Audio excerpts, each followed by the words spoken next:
Yo, good evening, everybody. How you doing? This is your coach Renz, and today we're going to continue on our study of the Kabbalion, the study of the Hermetic principles, the Hermetic laws. We're going to continue to study what it was written on the emerald tablets. Today's lesson is concerning the Law of Rythem.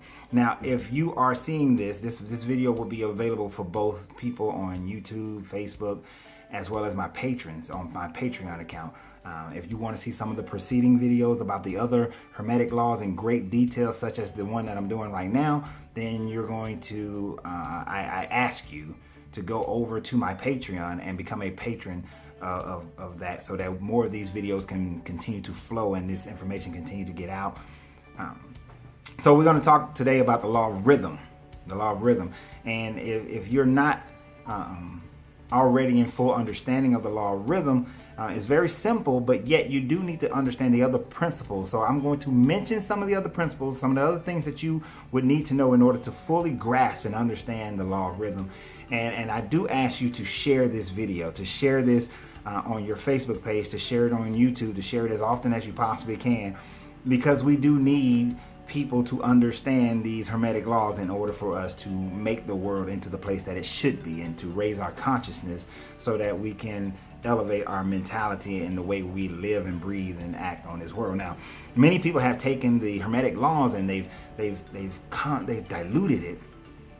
They've diluted it so that you don't really get the full understanding of the law of attraction. You don't really get how to manifest things in your life. But as others have diluted it, others have polluted it. They've polluted it to the point where it's you get a little bit of it surrounded by a bunch of other information that doesn't necessarily work, that doesn't teach you what the Hermetic laws are truly intent to teach you. And religion has taken the laws, the Hermetic laws, and then they've added their coverings to it. They've added their covering. So some of these things you'll be able to find in your religious teachings and the things that you've already been growing up understanding. And some of them you'll find in your cultural teaching, because cultures that maybe not religious, but cultures have made it fit what they were used to at the time frame of their hearing. So this lesson is going to be the Law of Rythem. Now, the Law of Rythem states that everything flows out and in. Everything has its tides. All things rise and fall. The pendulum swings, manifesting. The pendulum swing manifests in everything. The measure of the swing to the right is the measure of the swing to the left. Rhythm compensates. The Kabbalion. Like I said, these verses are based off the Hermetic laws, the laws of Hebrew thought the Atlantean on the emerald tablet. So, in this principle, it's talking about high tides and low tides, that they manifest themselves between the different poles. So you see, if you've seen the video on the pole, on the polarity, the different poles have opposite ends, and between each opposite end there are varying degrees throughout. What it's saying is that in the basics, that the Law of Rythem swings, that you will go high tide and low tide, that the two poles manifest on the physical, the mental, and the spiritual planes. From the law of correspondence, we have the great mental plane, the great physical plane, the great spiritual plane, and that all things manifest the Law of Rythem on every plane. Rhythm manifests between two poles established by the principle of polarity. This does not mean that, however, that the pendulum of rhythm swings to the extreme poles, for it rarely happens. In fact, it is difficult to establish an extreme polar opposite in the majority of cases, but the swing is ever towards one pole or another. You've had times in your life where you had a lot of money, and then you had less money, and then you have a lot of money again, and then less. Or you've had moderate, and you have less than moderate. You've had subtle swings. Your swings to the right are usually compensated by your swings to the left.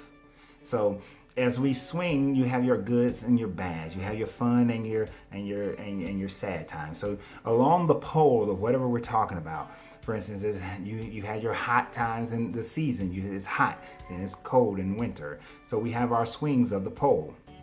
Nature works in this way, and so does life. And we're gonna get more into it. There's always an action and a reaction.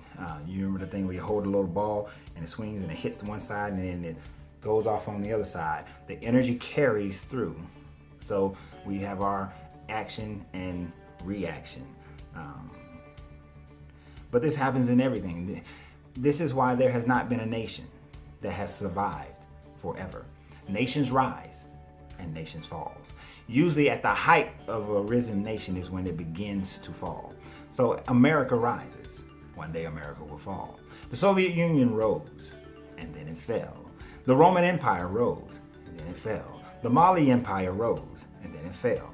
The East Chinese dynasty rose, and then it fell. So all nations rise, and they fall. At some point, different melanated people were in charge, were rising, while then they fell. Less melanated rose, and they fell. And throughout history, if we look beyond where we are today, we look beyond recent history and look at history as a whole, in its total linear scape, we will see that nations and countries and people and tribes and groups have all risen and fallen. Nothing escapes rhythm. This is just how it works. And even the all. If we go back to our videos about the law of mentalism and the all in all, even though the all rises and it falls. It has this, and not so much rise and fall, that's the wrong terminology. It has this outpouring and its indrawing. The scientists will call this its Big Bang and its Big Crunch. Everything expands out, accelerates, but then it slows down, and then gravity will bring it all back in.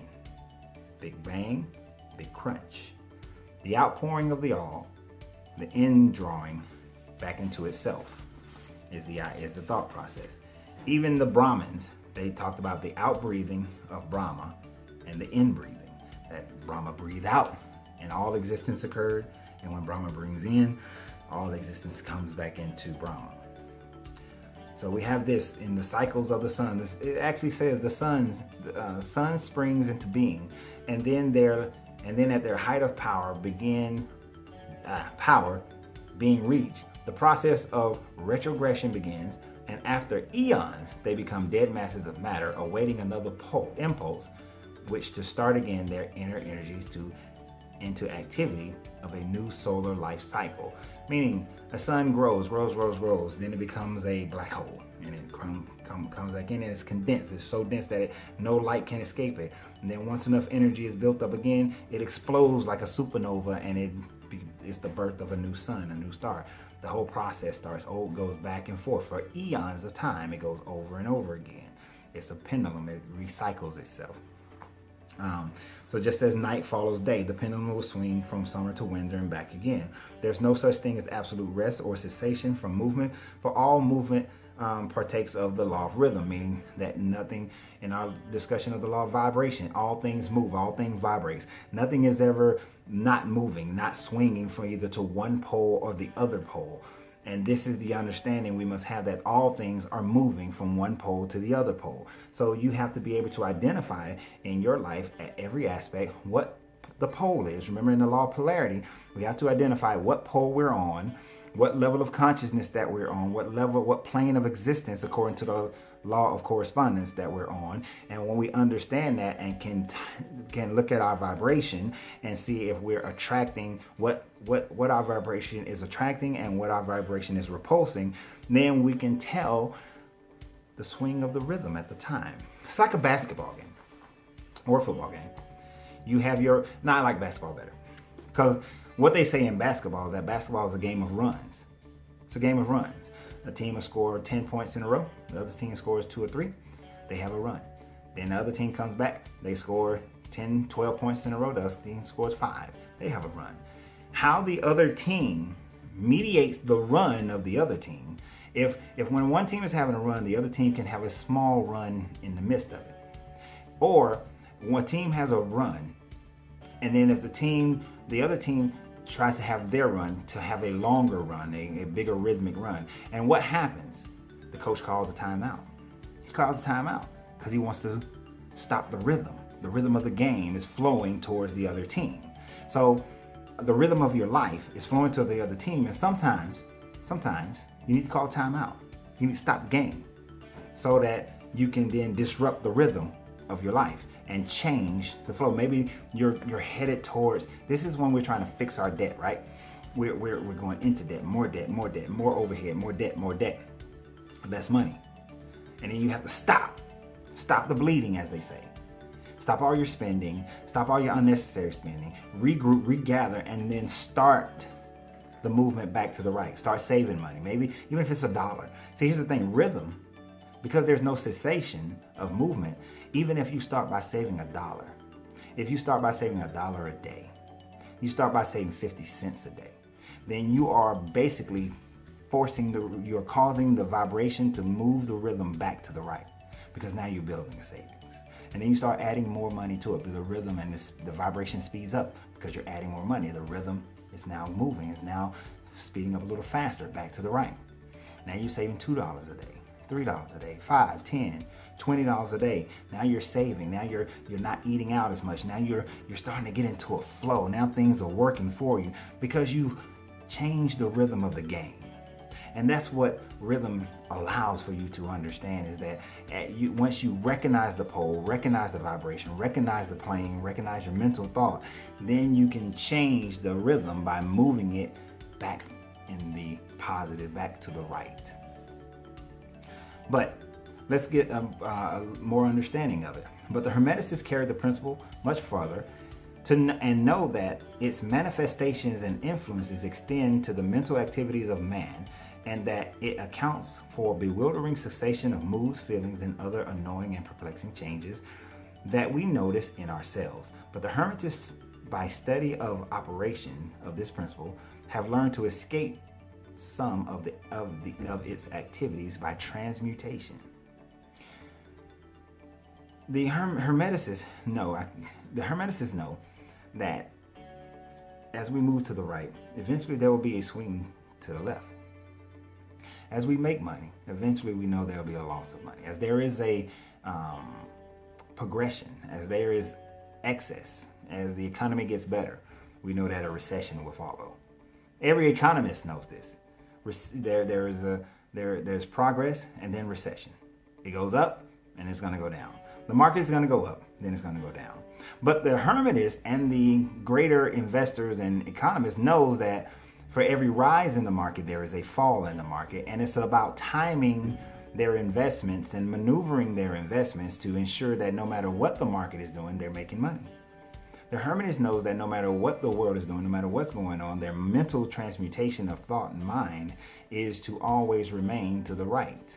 That ever so slightly the swing to the left is noticed, and then compensation occurs so that they do not swing fully to the left. So it's about polarizing. We talked about polarizing in the law of polarization. So it's polarizing that swing, okay? And it's understanding the different planes of existence that the swings play on. You see, when you do swing, there's the conscious and the subconscious.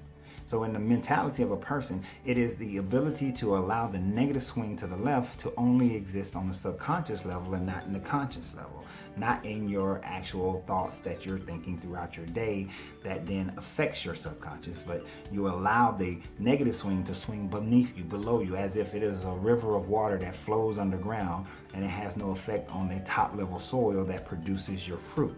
So as the book says, still there are two planes of its manifestation. So far as the mental phenomena are occurred, they discovered that there were two general planes of consciousness, the lower and the higher, the understanding of which facts enable them to rise to the higher plane and thus escape the swing of the rhythmic pendulum which manifests on the lower plane. Let me give you this example again as far as investors are concerned. Investors know that the market swings based on the consciousness of the people, the fear of the people. There's actually an index, I forgot what it's called, that it tracks the fear of people within the economy. This would be the subconscious plane. The conscious plane of the investor is to always ensure that they are not affected by that fear within the economy, the fear of the average person. You see, if they came out in October and November and they talked about how the job loss, that there was a high job loss in America, that we're heading towards a recession, then the economist knows that this holiday season is not going to be a good holiday season of sales, and 30% of America's economy is generated during this time frame. So by recognizing the fear meter of the people and the mentality of the low consciousness of the people, they will not invest based on the expectation of high sales through the holiday season. Now, even right now, they know that in January, February, some time frame, there's going to be a report that's going to say whether or not this was a good holiday spending season in 2017 or not. Based on what they can speculate now from the fear and the purchasing of people, the lower consciousness of the mass of people, they are making their bets now on what they expect to see in February as far as sales are concerned, right? Now, so you understand lower and the lower conscious and the higher conscious. It's about being above, being ahead of the game, understanding what's going on beforehand. One of the things, and I hate to use this as an example, hurts my feelings. You know, I'm born and raised in Atlanta. I'm an Atlanta Falcons fan. 2016, my Falcons played the Patriots. We was up by 23 points at the halftime. I was at a house party watching the Super Bowl. Going into halftime, the reporter comes up to old Belichick and she says, "Coach, you're down by 23. What kind of game planning are you going to have during halftime?" Coach Belichick said, if I waited to halftime to make my adjustments, we have already lost the game. It's something to that effect. Basically, Belichick recognized even after the first quarter that he needed to start making adjustments at that moment. He started making adjustments during the second quarter. You didn't see the manifestation of those adjustments until the third quarter and the fourth quarter. And by then, when Atlanta tried to adjust, the game was over. We had lost. The adjustments were too late. His consciousness rose above the subconscious level. Even though it was looking like the Patriots were losing, that they was headed for a downfall, that Atlanta was going to win this Super Bowl, he had already begun to recognize this and recognize where the pendulum was, which direction it was flowing, and had already implemented the adjustments to swing back in their way. And yes, we lost. Hurt my feelings, but it's all right. But I hope you guys get that now. So you have to be ahead of the game. You have to be thinking 3, 4, 5 steps ahead. And in the midst of your turmoil, you have to let your consciousness rise above the negative thoughts that you are having. Let your consciousness start saying that, okay, I see that I am in this negative space, but I'm going to go ahead and start planning. Now, I may not be able to, I may not see the manifestations of my actions today, but in the next 6 months, they'll happen. Another example. How many times have you been in a situation where you can start doing something right now, all right? For instance, there's some business ideas that I can start working on right now. Now, let's say I decide not to. If I decide not to, 6 months from now, 8 months from now, a year from now, things may be in a situation where I said, man, if I had started doing that 6, 7, 8 months ago, it would have put me in a position today to take advantage of whatever it is I'm dealing with today. But because I didn't do it, now I got to try to hurry and rush to try to see if I can take advantage of this current situation, but I can't. How many times have that happened to you where you knew you should have been doing something 3, 4, 5, 6 months ago, and then if you had done it, then your situation now can be handled a lot easier or never would be, period. It's that kind of thinking that allows you to rise above the subconscious level, that you exist on a higher plane than the rhythm swing to the negative underneath. Okay? So what that is called is the law of neutralization. The pendulum occurs on the unconscious plane, and I keep saying unconscious plane, and the conscious was not affected. This they call the law of neutralization. The rising of the ego above the vibration of the unconscious plane of the mental activity, so that the negative swing of the pendulum is not manifested in the consciousness. So that basically the negative manifestation of the pendulum swing, if you don't do anything or if you allow the negative flow, does not manifest in this physical realm that you exist in right now. All right, so the master hermetist knows to polarize himself at a desired pole, and by a process akin to refusing to participate in the backward swing, or if you prefer, a denial of his influence over him, he stands firm in his polarizing position. Now, one of the things that this reminds me of is the idea of fear. Fear not allowing you to grow. Well, fear allowing you to grow. When you polarize yourself, you recognize that fear can be your stepping stones to greater things. Napoleon Hill talked about in his book, Outwitting the Devil, how Thomas Edison was not the greatest inventor of the world, during his day, that there were many other inventors of greater talent, but those inventors allowed failure to cause them to fall apart, to cause them to lose their drive. Whereas Thomas Edison used every fear as a building block, a stepping stone to the next level. He tried to do a light bulb 1,003 times, and it wasn't until like the 1,004th time that it got it right. It's some number like that. The Colonel Sanders went to 1,000, I think it's 1,001 places to offer his process of cooking fried chicken, but it was that 1,002 that got him there, that they said yes. He didn't allow each failure to stop him, but each failure was a point of growth. When the flight was being developed, the Wright brothers didn't allow their failures to stop them, but what Langley did, because Langley had more money and he had more engineers and he had more people and he had the backing of the government, but when he heard the Wright brothers beat him to the punch, he didn't use his failures to go to the Wright brothers and say, hey, let me build on what you've accomplished. No, he allowed that to cause him to fall away from it. He gave in and didn't realize that fear is a stepping stone. So when you polarize yourself, this is when you use failures, when you use mistakes, when you use the undercurrent of negativity, of the pendulum swinging to the left to help you grow. Okay, so that is that's the law of neutralization, by not giving in to your mood, but the use of the will. It says here that by the use of the will, he attains a degree of poise and mental firmness almost impossible of belief on part of those who allow themselves to be swung backwards and forward by the mental pendulum of moods and feelings. He becomes resolute in ensuring that his emotions don't allow him to swing to the left, him or her to swing to the left, to swing to the negative. So polarize yourself to the right by controlling your emotions and recognizing that mistakes, failures are only stepping stones towards your greatness. So that is the idea of polarizing and the law of neutralization. Because realize that creatures, moods, feelings, and emotions, and the majority of people are and allow little mastery of themselves, they manifest. Meaning that they manifest the negative portions of their life. Most people live in their life in horror. Most people live in their life sadly. Most people live in their life not at ease, but in dis-ease, because they are allowing their moods to determine what their manifestations are going to be. And so you cannot allow that negativity, those moods to be, those mood swings to manifest in your life. Because when you do, then you're allowing yourself to swing to the left, and then you just swinging on the pendulum, however it goes. But those of a greater mind will be the forces, the will that will cause you to flow whichever direction they need you to go to get what they want in life. So do you want that? All right.